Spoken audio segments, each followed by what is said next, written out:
अलग ज़ात के ऊपर ईमान रखता है, वो सिर्फ अल्लाह से डरता है। इस तरीके के जुल्म को बर्दाश्त किया गया, आवाज नहीं उठाई गई, तो आज निशाने पर मुसलमान है, कल आप होंगे, कल आपकी प्रॉपर्टीज होंगी। अगर आप मुत्तहिद हो गए तो इसी तरह इस कानून को भी इनको वापस लेना पड़ेगा इंशाअल्लाह।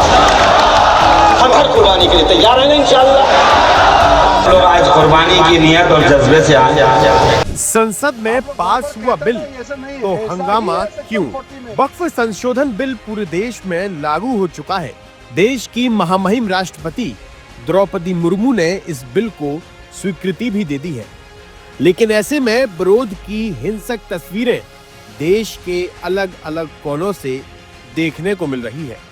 सबसे पहली तस्वीर पश्चिम बंगाल से सामने आई, जहां पर बिल के कानून बनने के बाद मुर्शिदाबाद में एक भीड़ इकट्ठा की जाती है, जिसमें लोग सरकार विरोधी नारे लगाते हैं, वक्फ कानून का विरोध करते हैं। जैसे ही भीड़ आगे बढ़ती है, वैसे ही पूरे शहर में आगजनी की जाती है, गाड़ियों में आग लगा दी जाती है, दुकानों को आग के हवाले कर दिया जाता है। बिल्कुल इसी तरह से कानपुर से भी एक वीडियो सामने आता है, जब रिटायर्ड कर्नल टैक्सी में बैठकर वक्फ बिल का समर्थन करता है, तो टैक्सी ड्राइवर अपने साथियों को बुलाकर उस रिटायर्ड कर्नल की निर्ममता से पिटाई करता है। अब सवाल ये उठता है कि इस बिल के खिलाफ ये हिंसक जज्बात भर कौन रहा है? क्या कारण है कि देश के अलग अलग कोनों से इस प्रकार की हिंसक तस्वीरें नजर आ रही हैं?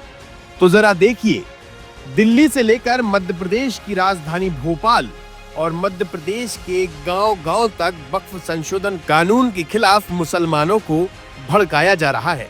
बिल्कुल ऐसा ही कुछ मध्य प्रदेश की राजधानी भोपाल में देखने को मिला, जहां पर all India Muslim personal law board के द्वारा मुस्लिमों की भीड़ इकट्ठी की गई और यहां पर अलग अलग लोगों के माध्यम से भड़काऊ भाषण दिए गए। शुरुआत में ही मौलाना ने ओबीसी वर्ग की मुस्लिम महिलाओं को लेकर एक बयान दे दिया, जिसमें उनकी साक्षरता पर सवाल खड़ा किया जा रहा है। आप सरकार ने 2 महिला सदस्यों को भी शामिल किया था और उसमें से भी ओबीसी को कर दिया है, लेकिन वो कितनी काबिल होंगी ओबीसी की महिलाएं जो कुछ आके बहुत अच्छे मशवरे दे सके।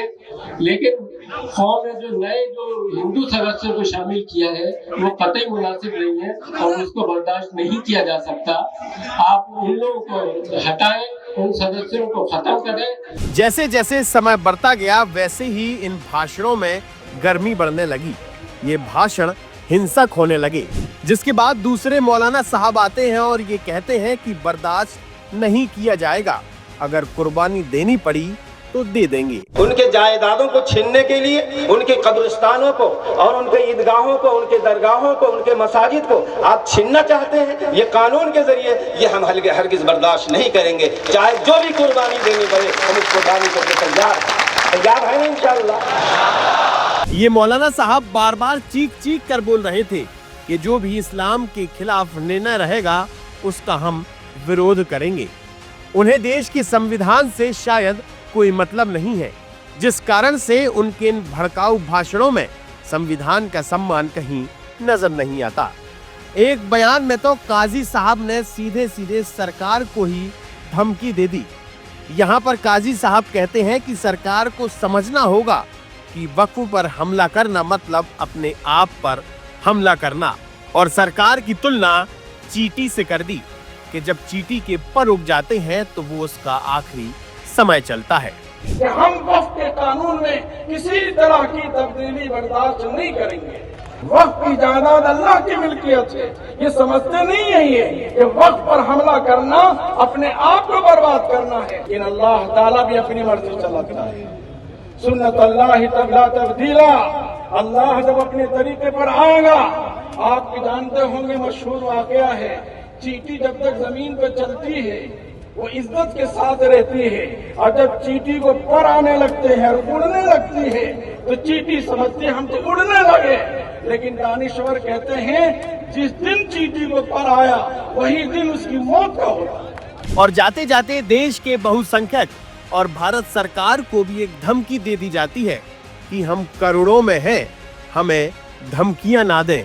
अगर आप मुत्तहिद हो गए तो इसी तरह इस कानून को भी इनको वापस लेना पड़ेगा इंशाअल्लाह। हम हर कुर्बानी के लिए तैयार हैं इंशाअल्लाह। अब जरा सोचिए, इस प्रकार के भड़काऊ भाषण हजारों की संख्या में खुले मैदान पर जब दिए जाएंगे तो कौन सा शहर सही सलामत बच सकता है।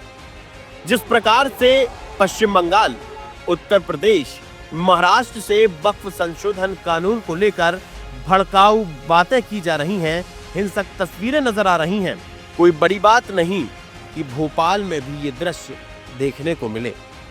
ये पूरा का पूरा आयोजन all India Muslim personal law board के बैनर तले किया गया था और इस कार्यक्रम के मुख्य आयोजक राजधानी भोपाल की मध्य विधानसभा से विधायक आरिफ मसूद थे। इन जमातों से, इन बयानों से, इन भीड़ से एक बात तो साफ नजर आती है कि शायद इन्हें अब भी संविधान का कोई डर नहीं, या फिर कहा जाए तो देश की न्यायपालिका, विधायिका और कार्यपालिका को ये अपनी शरीयत के नीचे समझते हैं। आप जुड़े रहिए हमारे साथ, देखते रहिए आयुध। आप हमारे चैनल को सब्सक्राइब कर सकते हैं। हम फेसबुक, इंस्टा, यूट्यूब, ट्विटर हर जगह मौजूद हैं। आपका बहुत बहुत धन्यवाद। लगातार जुड़े रहने के लिए आयुध को सब्सक्राइब जरूर करें।